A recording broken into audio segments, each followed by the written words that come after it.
The Final Secret, exposing the Australian Prime Minister.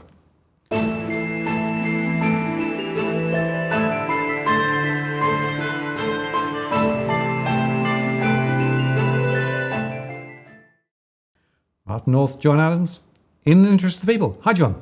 Hello, sir. Well, here we are. This is a very special show because it will only be released in certain circumstances. Yes, so we are recording on the 5th of March. So we've just finished our last show, and we said we may record a show revealing the final secret. So this is the recording. So now, Martin, if the audience is watching this, they must understand two things. One is that the investigation into the package has not concluded, and two, my confidential submission to the parliamentary inquiry into ASIC has been accepted. So these are the two conditions in which we'll release this show. So if you're watching this show, and hopefully, we're going to release the show sometime in March, you'll be able to understand that the investigation is still live and that the confidential submission has been accepted by the inquiry. Now, Martin, there's a few things I want to get into this, because obviously the title is The Final Secret of the Australian Prime Minister. I mean, this is a very big show. But now, the one thing I'll say, Martin, is that the audience who has followed me on social media, but also in terms of this show, have, in some regards, not everyone, but a lot of people have been extremely frustrated with this whole series of shows. I've been called numerous things: a liar, a fraudster, a grifter, all sorts of things like that. And the reason why, Martin, is that people, they want to believe that we're telling the truth, we're telling something real, but they want to know the answer as soon as possible.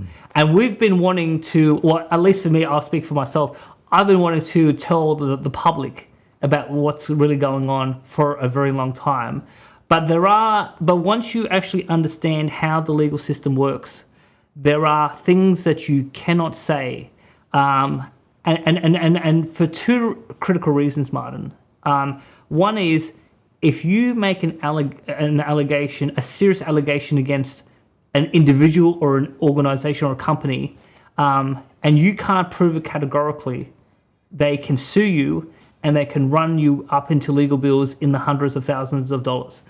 The reality of Australia is very different to the United States. The United States, even though they have defamation laws and civil libel laws, with the First Amendment, they have much more freedom to say and do things beyond what we can in Australia. So when I've spoken to lawyers about what can I say, what can't I say, pretty much they've said, I can't name the organization, I can't name the individuals, I can't really get into in terms of the detail of what I've alleged to ASIC, because that's likely to trigger some sort of lawsuit against me, and that could cost me a lot of money. And obviously, it's just, I mean, for me, I have dependents, so I've got to put them there in their interest first. So that's one of the reasons why I think it's that, like, I can't talk about it. The other reason is that because ASIC has confirmed to me that there is a ongoing investigation, it is actually a criminal offence to interfere or to obstruct or to influence in some untoward way an official investigation by the government. So people have said to me, there are some things you can say, there are some things you shouldn't say, because if ASIC takes, if I say the wrong thing, it's going to give ASIC the pretext to do something which I probably don't want them to do. And even though we've been going hard against them, again, there's ways to do this in a way that you can operate within the rules. My big saying, Martin, is you've got to operate within the rules, but push those rules hard. And so that's what I've been trying to do along this journey. I mean, there is an issue that has been plaguing me for some time, and here's the crux of the matter. I have a barrister who used to work at ASIC. He used to be a successful investigator at ASIC. In terms of investigating this package, according to my barrister, and he has both Australian and international experience in investigating, corporate fraud, criminal activity, that sort of stuff. his view is that this should have been wrapped up within 4 weeks. Like, in terms of getting to the essence of what's going on, and then actually rushing off to court, and actually starting to the ball rolling. Here we are after 9 months, and nothing has happened. All we know is from ASIC there is an investigation, but there's been no public statement. There's been no actions in court, and what's really going on, and what have they actually found? That's what I don't know. I know that they've spoken to certain people, and I know some of what those certain people have said. I've had the chance to speak to the investigators a couple of times, but I have, so they've had my package for 11 months. This criminal investigation has been going on as of now, the 5th of March, for 9 months. They've had enough time, and it's stalled. So the question is, why are they taking forever to get to the heart of my set of allegations? And so it's either they're sitting on it, on purpose, or someone's told them not to pursue it, and they haven't closed the investigation, or it's taking a lot more time than what I and my team thinks that it should take. So we don't know why it's stalling, but it seems to us that it's stalling. And so now the issue at hand is that the Prime Minister, Mr. Albanese, has an association, and we don't know. I don't know. I can't say factually what sort of association with these individuals in this company that I have made allegations to in terms of ASIC, and that ASIC is investigating. Now, on the 22nd of July of 2022, I had a meeting with the ASIC investigators who are investigating the package with a member of my team. In that meeting, I showed the investigators a series of pictures involving the now Prime Minister, Anthony Albanese. And I said at that meeting that there were witnesses as part of my investigation who knew about the relationship or association between the Prime Minister and the people that I've made allegations against, and they were concerned that, given that Albanese is the Prime Minister, that may have an impact in both reality as well as in perception of how the investigation may go. So now that happened in July of last year, where I showed pictures, and I should say these pictures were these were things that happened before the 2022 federal election. Mm-hmm. Now, the one thing, so the big secret that I can reveal in this show is that during the last 9 months, so from July, so we can't be precise, because if we're precise to the day, we're going to give it away. But from July of 2022 to March of 2023, as Prime Minister, the Prime Minister has been filmed and photographed with said individuals who are linked to the package, and he has made a number of positive statements about said company and said individuals. Now, the problem with this, Martin, is, and this is the real big scandal, is that this is potentially the first time in Australian history where the Prime Minister has effectively given a explicit seal of approval, if I could use that terminology, at the same time that said individuals are under criminal investigation by the Prime Minister's government. Never, to the best of my knowledge, never happened before, and some of the people who advised me, who have worked at ASIC for many decades, think that this is an unprecedented situation. And so that's what I spoke to the Parliament about in my confidential submission. Now, in that confidential submission, I'll go through everything. We name the names, we name the companies, we provide all the photographs of the Prime Minister, we give the Prime Minister's own words about what he said. And this is the question that I say to Parliament. ASIC won't tell me what's going on. They're taking longer than what they should to investigate these series of allegations. Why is it taking so long? Is it because they're doing a professional job and there is more to the case than what we allege, but we went through this quite detailed to produce 600 pages? Or has politics in one form or another influenced the investigation? Because for a prime minister to endorse a company and set individuals while under a criminal investigation, that's an extraordinary signal to investigators to potentially not do a professional, independent job. Now, two aspects, if I can say, Martin, on this is, the first thing is that this issue has been, I've raised this confidentially in private with various members of parliament. So the first thing that people would say to me is, well, he may not have been told there's an investigation. Now, that's possible, but there's two problems with that. The first one is that the tax office, the Australian Tax Office, has been going after said individuals for many years, and some of that detail is very public, and there is ongoing litigation by the tax office against said individuals and obviously different companies. So there is no way that the Prime Minister could not have known about the tax office's issues related to this company, and again, along the fraud angle, very, very serious things that the tax office is looking at, and that's not defamatory. That's all on the public record, but I won't name said individuals or companies. So the tax office is one thing, but here's the second issue: is that it's been many months. The government has not made any clarifying statements.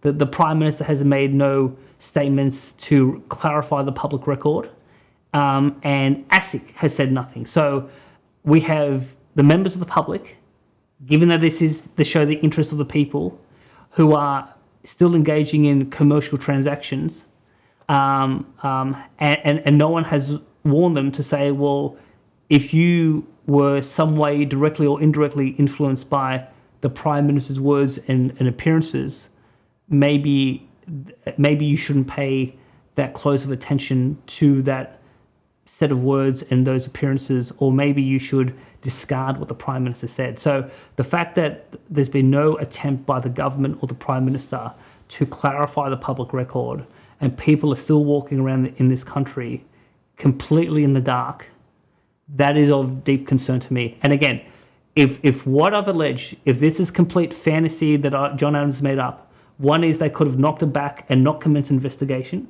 but we thought we had very solid evidence to get the investigation going. But once you start investigating, you quickly realize, is there something to this or not? And here we are after 9 months, and ASIC in writing confirms to me there is still an investigation. And if there was no substance to this, they would have shut down the investigation many months ago. Yeah. No, it is very, very concerning, John. And, the silence says a lot, doesn't it? We have to hypothesize as to why there's silence, and are there strings being pulled behind the scenes. But if you turn it back to the interests of the people, the truth is there are people potentially making commercial decisions and business decisions and personal decisions on information that is incomplete. And that is a big problem when, in fact, the Prime Minister is a prime mover. Precisely. So, and again, we don't know what conversations have happened within ASIC, what orders have been given within ASIC. We have no idea what conversations have happened within the government. We have no idea what communications have happened between ASIC and the government, if there has been any communication. So this is why I've written this confidential submission, which has now been accepted by the Parliament. What I've asked the Parliament to do is to interrogate what has happened here, because this could be potentially the biggest scandal and the biggest crisis in the history of ASIC. Yeah. And so we don't know what, and again, so some people have said to me, don't be ridiculous. Obviously, ASIC's going to do an independent professional job. But the reality is, Martin, and this is what I always come back to, and you and I had numerous private conversations about this, is that in the majority of countries in the world, if the head of the government is seen with said company or said individuals, and that said company or said individuals are under criminal investigation by the government or by law enforcement, chances are that the fact that they have a relationship with a national leader, there is some sort of influence with the investigation. There's never an investigation that's pristine. And so it does, for example, if we were in North Korea and someone was a friend of Kim Jong-un, guess what's going to happen? No investigation. And if you criticize Kim Jong-un for putting his thumb on the scales, This is why we did the show. It results in basically an immediate arrest, if not the death penalty, for attacking the national leader. Same thing if you went after the king of Thailand. Same thing is, say, in Jordan, if you went after the king of Jordan. There is in some countries, particularly in the case of a totalitarian leader or a monarchy, if you go after the leader and say that the leader has friends or there's friends of the royal family, whatever, and they have compromised the administration of justice, chances are you get investigated, you get arrested, and they lock you up, if not kill you, for daring to expose what may be happening. Now, and again, when I've raised some of these examples, probably people have said, but you can't compare Australia to the Middle East. You can't compare Australia to East Asia because we're nothing like that. We're a modern democracy that has standards and rules and integrity and ethics, and we're not like those people. So, and to some degree, that's true. But the one thing I will come back to is look at what's happening in America with the Hunter Biden laptop. The FBI have had that laptop for 4 years. They have done nothing with that laptop. The New York Post, Miranda Devine, who's an Australian journalist working in New York, has written several articles saying that FBI whistleblowers and people who've leaked out of the FBI has said that the FBI has enough evidence to press charges against Hunter Biden for tax fraud issues, and yet there's been no charges. And why? Because he's the son of the president. And so this is the big concern I have. And so the one point I come back to is that the proposition that the fact that the national leader of this country has appeared with people, has said certain things, at the same time there's a live investigation, the proposition that investigation is going to be completely untainted, the chances of that happening are very remote, and that's why I went through to the Parliament and made a 42-page confidential submission and basically said to them that there could be something serious here. And obviously, given that the inquiry is looking at enforcement and investigation, and this is all about the integrity of the investigative process, this was well within the terms of reference of the inquiry. Well, it'd be interesting to see, John, what happens from this point on. Will justice be done, I guess, is the question. Well, so the key point with this, Martin, is twofold. At the end of the day, and it doesn't matter if it's me or those who have of those who have accused of certain crimes, or the public at large, or the customers who may find out they have lost money in this process. There has to be two things that come out at the end of the day. We must be able to trust the process of how this investigation went down, and we have to be able to accept the outcome. And the problem that I have, and this is why I'm raising it now, is that if ASIC writes to me and says, thank you for your report of misconduct, we've investigated, and there's nothing to see and there's no charges and we're just dropping the whole thing, I can't, given what I know, I just can't accept that outcome, and I'll be screaming politics. So again, we've done some very unique things along the journey, Martin, but ensuring one of the things I would just say, Martin, is that in some ways the package is somewhat irrelevant or secondary to the bigger issue is that, do we have a corruption-free government? Do we have law enforcement that actually upholds the law independent of politics? Because that, to me, is a bigger issue than what I was actually investigating. Because if we don't have a clean government, if we don't have investigators who are actually going to do a job independent of politics, well, then it's just not about John Adams getting screwed over. It's about the entire country suffering under maladministration, if not a corrupt government. Yes, and it is concerning because you could argue, John, I think that this is symptomatic of a broader set of issues in Australia, potentially. And if that's the case, then how government actually works and how decisions are actually made and what influences are actually exerted aren't necessarily the ones that people assume work. There's a whole set of different logic in play, which is not in the interest of the people. Indeed. The one point on that I'll say, Martin, is that it's pretty clear that when you go to parts of the United Kingdom, which you're about to go back to, or even the United States, yep, in some regards there is a two-tier justice system. For example, people close to the palace in the UK, are treated somewhat differently to commoners in the United Kingdom. And then obviously in the United States, we've seen numerous examples where if your politics is the wrong way, you get targeted in a different light by law enforcement compared to others. And obviously Hillary Clinton and the 33,000 emails, and she was subpoenaed by the Congress to hand those over, and she destroyed everything using hammers and bleach bit, etc. I mean, there's clear that certain people in the Western world are not to be touched for whatever reason.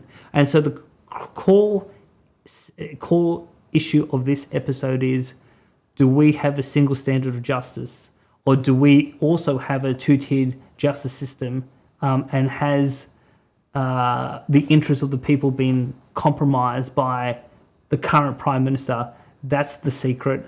That's what I've asked the Parliament to do. And if you're watching this, my submission to the inquiry has been accepted, which means that my submission is a formal record of the Parliament. And then it's obviously up to the Parliament to answer some of these questions about in terms of where we go from here. John, well, thank you very much for that. And, if people are listening to this, then a game's afoot. Yes. Like if people are watching this, the inquiry has accepted the submission.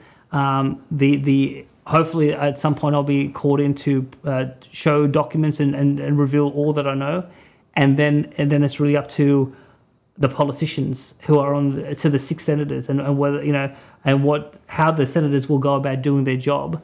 That's going to be obviously a very big and important question as we go forward in the process. Yeah, it is at the heart of the interests of the people, John. Well done. And a very fitting way to tie the ribbons on the current phase of interest of the people. Yes. Martin North, John Adams, in the interest of the people, forever.